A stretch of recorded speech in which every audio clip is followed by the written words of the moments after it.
So there are forest fires in California that are out of control.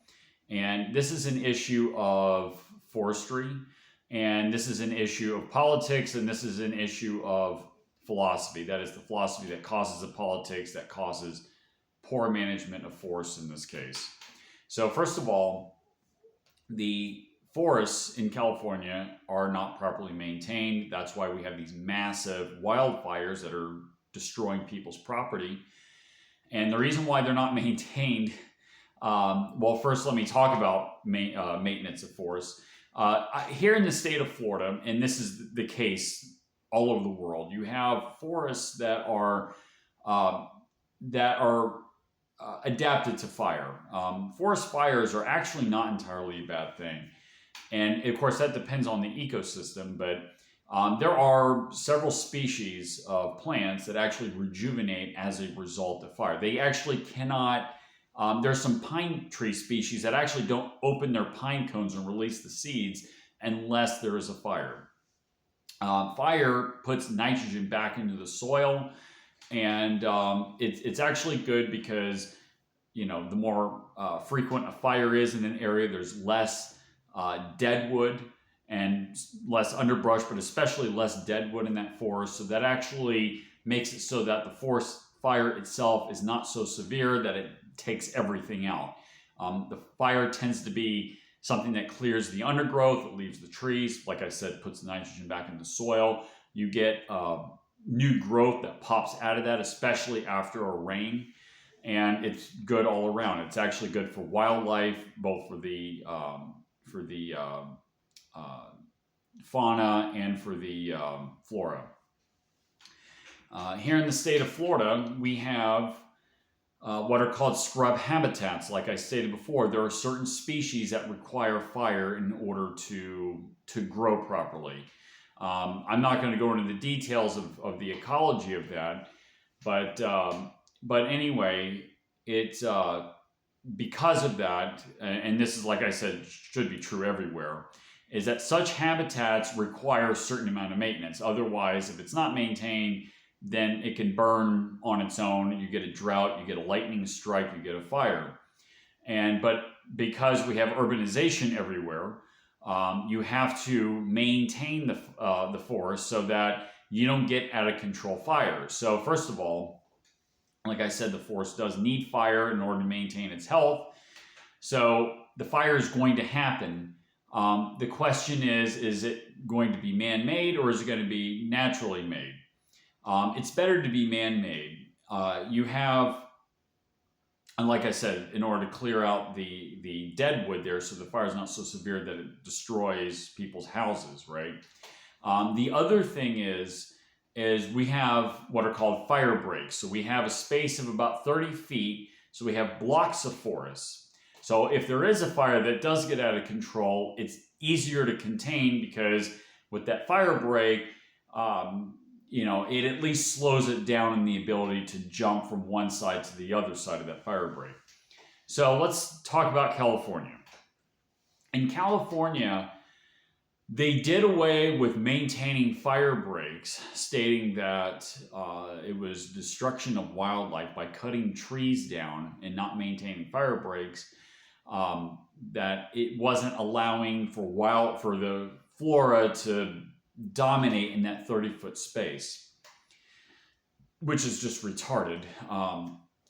It's like, the idea that they live in this world where it's cut off conceptually. And I'll get to the philosophic part here in a minute, but you're cut off philosophically, conceptually here, and we're just ignoring the possibility that there's going to be a wildfire at some point in the future here, which would have killed everything anyway if it got so out of control.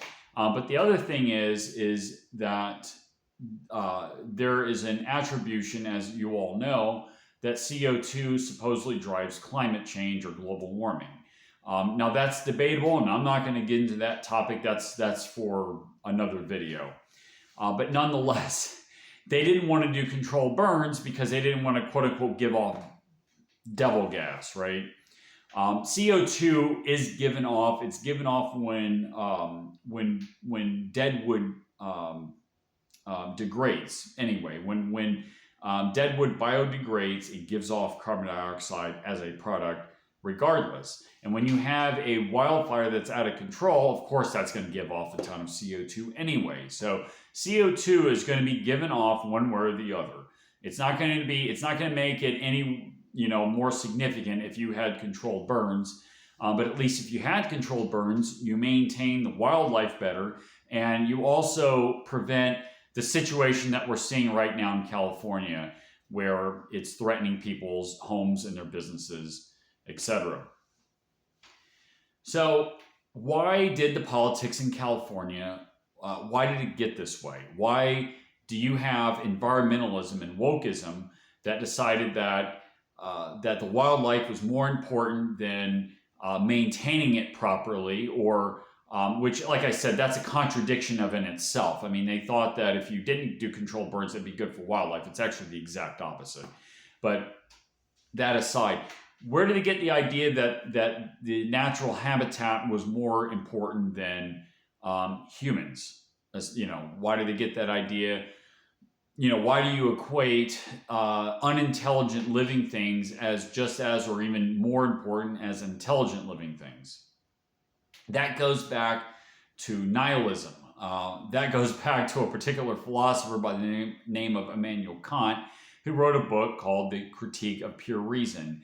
And he stated that in order to maintain an ethics of altruism, in other words, an ethics where people had to, were to live for the sake of other people, you had to attack reason itself.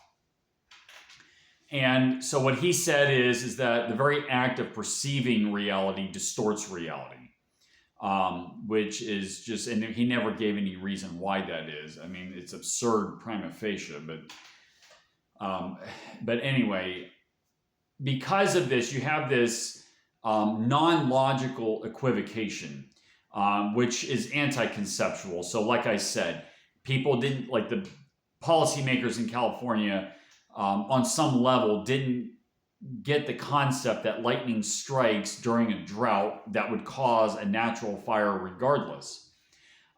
They also get this idea that they can benefit off the destruction of other people, which is kind of true temporarily, but in the long run, it never works that way. I mean, you can't get more powerful by being, less competent. Instead, what they're doing is they're disempowering other people through chaos.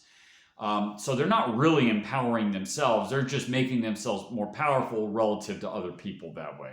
The same goes for dumbing down the public education system and entertainment media also. It's this anti-reason, anti-conceptual mentality that causes the wokeness, that causes the nihilism, that causes the nonsense type of environmentalism. In the sense, I have a sympathy towards environmentalism in the sense that if it's done correctly, like doing controlled burns in a forest to help maintain that forest.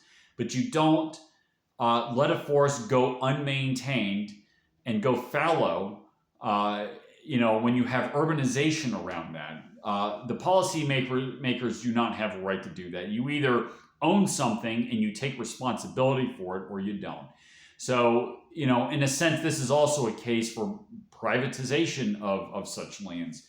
Perhaps you can come up with a deal where somebody can privately buy a park and maintain it for private reasons. They can make a business out of it, charge people to go in, but they would be responsible for maintaining it. This way we don't have a tragedy of the commons.